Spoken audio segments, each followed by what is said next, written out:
Hi everyone, good morning. This is day 12 of God and His Word. Yes, we are moving on. Today's topic is understanding the love of God. Understanding the love of God. I know I've taught you about love before, but there's something you do not know about the love of God that I want to explain to you today. And that is God loves everyone. When I say everyone, I mean every single person. God loves every single person. You see that uncle that chased you out when your father died and took all your father's properties. God loves him. You see that auntie that is the wickedness in your home. God loves her. You see Boko Haram that we are talking about that are killing Christians. God loves them. You see kidnappers that are causing so much havoc and disaster to people. God loves them. You see those pedophiles we read about that do such damage to children that all of us hate, that we feel they should kill them. God loves them. You see, that's the love of God. When we say, for you to understand the love of God, in fact, it go weak you. You'll be like, ah. But God is love. That's his nature. That's his most expressive nature, the love of God.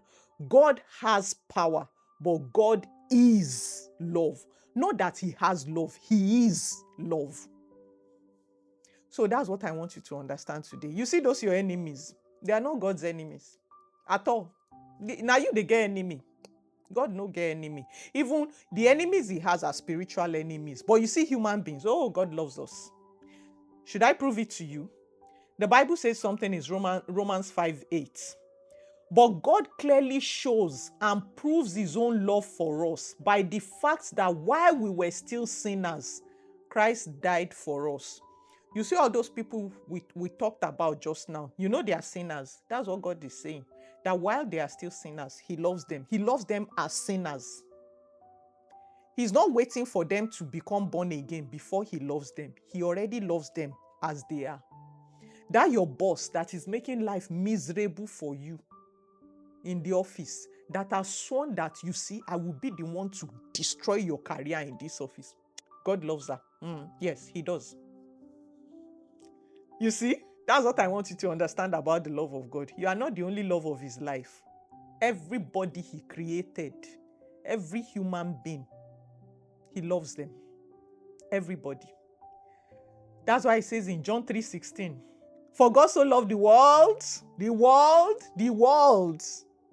that he gave his only beloved son, that whoever believes in him will not perish, but have everlasting life. He said, for God did not send the son. That's the next verse, verse 17. For God did not send the son into the world to condemn the world, but that the world through him might be saved.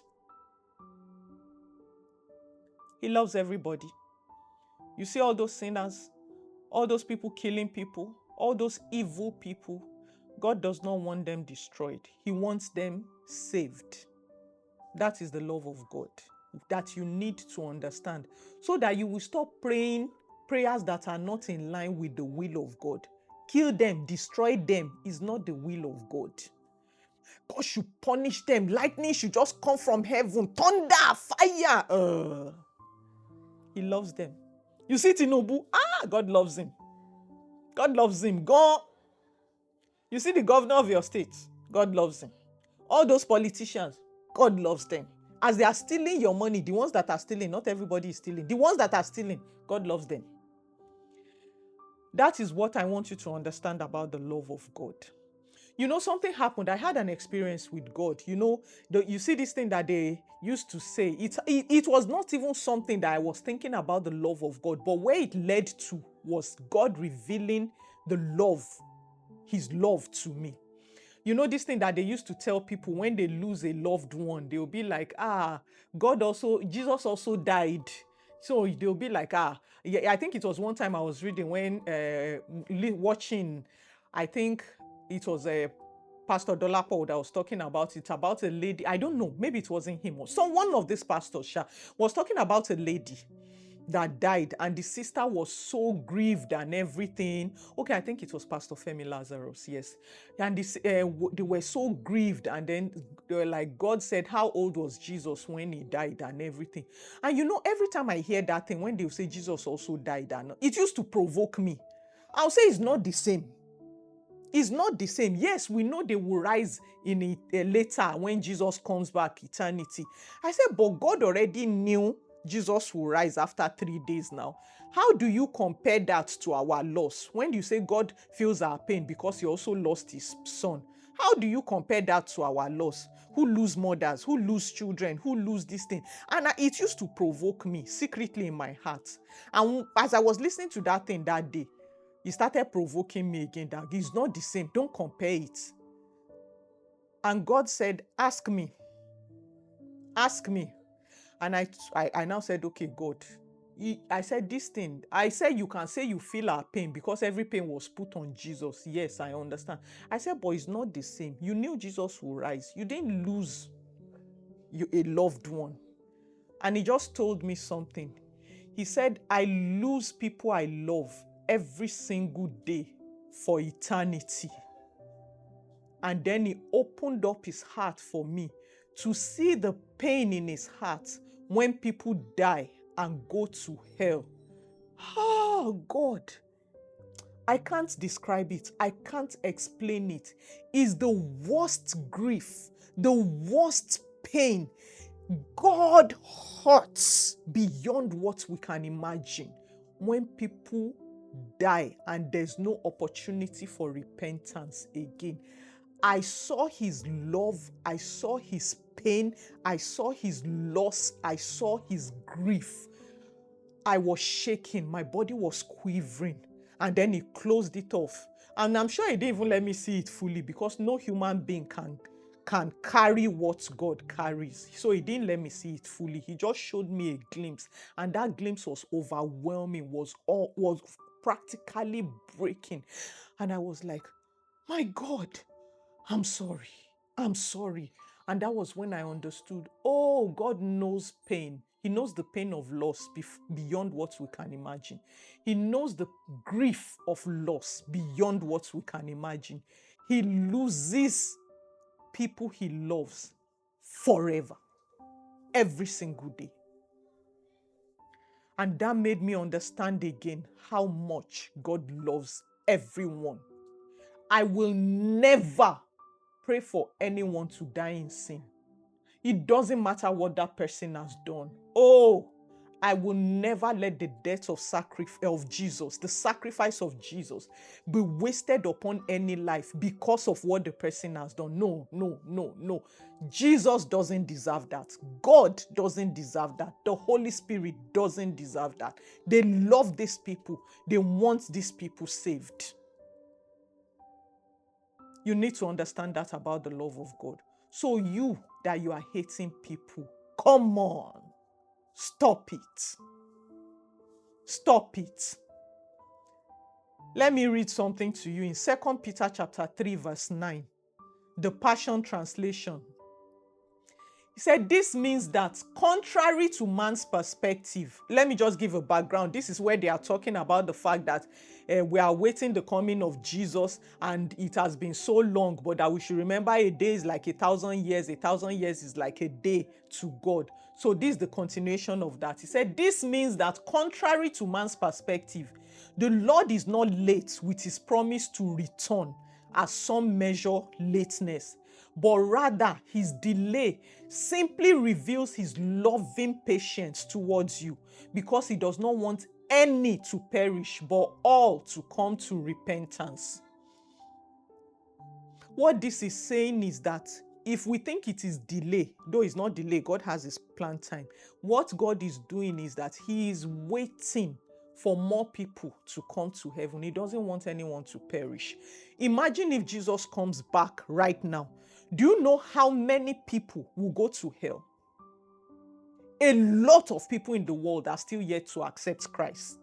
And God doesn't want that. So because of that, he's waiting. He wants more people. My husband and I have been teaching you about God's system, and we told you in one of the teachings, we said the reason why God is establishing his system is so that he will draw more people unto himself, because people will see, these people, their life is going beautifully. Things are working for them. We want to know your God. It's not a method for God to punish evildoers. It's a method for him to draw evildoers to himself. So he's going to lift his children. He's going to lift believers. And then people will come and say, we need to know your God. We need to know your God. Then it will bring more people into the kingdom. That is the motive. God is not punishing. God is not judging with his system. He is restoring people to himself, because that's his desire, because he loves everyone. Let me read this final passage to you. Matthew chapter 5, verses 43 to 48. I'm reading it in the Passion Translation. Your ancestors have also been taught, love your neighbors and hate the ones who hate you. However, I say to you, love your enemy, bless the one who curses you, do something wonderful for the one who hates you, and respond to the very ones who persecute you by praying for them. For that will reveal your identity as children of your heavenly Father. He is kind to all by bringing the sunrise to warm and rainfall to refresh, whether a person does what is good or evil. What reward do you deserve if you only love the lovable? Don't even tax collectors do that. Tax collectors were the most hated people during Jesus' time. He said, how are you any different from others if you limit your kindness only to your friends? Don't even the ungodly do that. Since you are children of a perfect Father in heaven, become perfect like him. When the Holy Spirit explained this verse to me, you are children of a perfect Father in heaven, become perfect like him. He said many people say, nobody can be perfect. It's only God that is perfect. He said, but I am telling you to be perfect. If it's not possible, I will not tell you. That's just what I need you to understand. God will not tell you to become something that is impossible. No, if he tells you it because it is possible, it can be done. When he says become perfect like your Father, he then explained to me, how do you attain perfection? People think it's by being holy. God said no, it's by being a person of love. That's what this whole passage I read to you is about. He said, God is love. Meaning, and you know God is perfect. Meaning love is what makes God perfect. So anybody who loves like God loves has attained perfection. And I was like, oh, he said, yes, that's the simple secret of perfection. It's not about being holy, praying every time, or reading your Bible every time, being righteous, no sin. No, he said love. That's why the Bible says love covers a multitude of sin. Love, once love is there are a lot of things it will excuse. Love is perfection. You want to be perfect like God. Love is the secret. And that's what God is telling us. The way to be perfect like me is to love. Love is perfection. Love is the greatest. Love is the greatest commandment. So when you are telling me, but what of some people? I was telling a sister this morning, she saw what I thought about love in the beginning. She now said, but what of someone who just makes it so difficult? I said, a person's character is not what determines what you do. It's what God has commanded you to do and who you are that should determine what you do. If you are basing your actions based on how a person responds to you, you're already violating the standards of God, and you're already putting the person to have the power over you, because it means the person can control your behavior. You can't say you are a good person, but someone's character makes you behave bad. It doesn't make sense. No, it doesn't make sense. You are good because you are good. You have love because you have love. And love applies to everybody. It's neutral. Love doesn't select who to love. Love is not a feeling. It is an action. It's you making a choice, a decision I love you and I will behave kind and good to you regardless of what you do. That is love. That is what love is. It's not about what you feel. You know, I always tell you, feelings lie. Feelings are extremely unreliable. I always use this example. You can be in a bad mood now, everything is just weighing you down, and you get an alert, and immediately your mood lifts. You become happy, all the sadness goes.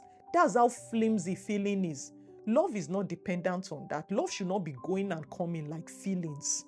A person is good to you today, you love the person. The person is not good to you tomorrow, you hate the person. That's not love. Love should not be swayed by anything. Love stands. Love is constant, in and out, regardless of what a person does. So it's a decision. You'll be like, I love you and I will walk in love towards you. I will be kind to you. I will be good to you. I will not respond the way you treat me. I will respond with the love of God. That is love. Do you understand? And the basis of this is the fact that God loves that person. That's the first thing you need to understand to help you stop misbehaving to people. God loves that person the way he loves you. So now you know what to do about those people killing others. You love them. You pray them to salvation. I'm not saying what they are doing is right. No. Love doesn't excuse what you do. It says in spite of what you do. It acknowledges when you are doing wrong. But it says in spite of that, I will not respond in hatred. I will love. That's what love is. And the Lord will help us in the mighty name of Jesus. Learn to love like God loves. Because he loves everybody. There's nobody exempted from his love at all. So if you want to be like God, the secret is love. That's the one thing that makes you most like God. That's what makes you perfect. It is love. Father, in the name of Jesus, I have brought your word and your heart to your children. Father, we know that this is a whole mindset change, a whole character shift. But this is the way to truly please you, to truly be like you. So we ask for the help of the Holy Spirit. There's nobody who can love like you in human way. By our own human strength. It's not possible. It is only with the help of the Holy Spirit. And we are so grateful that we have that help available to us at all times. Abba, we receive that help to begin to change towards people, to begin to love them with the spirit of love, because the Holy Spirit is the spirit of love and is inside us. So help us to love with what is inside us, not what is outside and around in the world. We will not behave like the world. We will behave like children of God in the mighty name of Jesus. This grace, Lord, we receive from you in Jesus' mighty name. Amen. The Lord will help you in the mighty name of Jesus.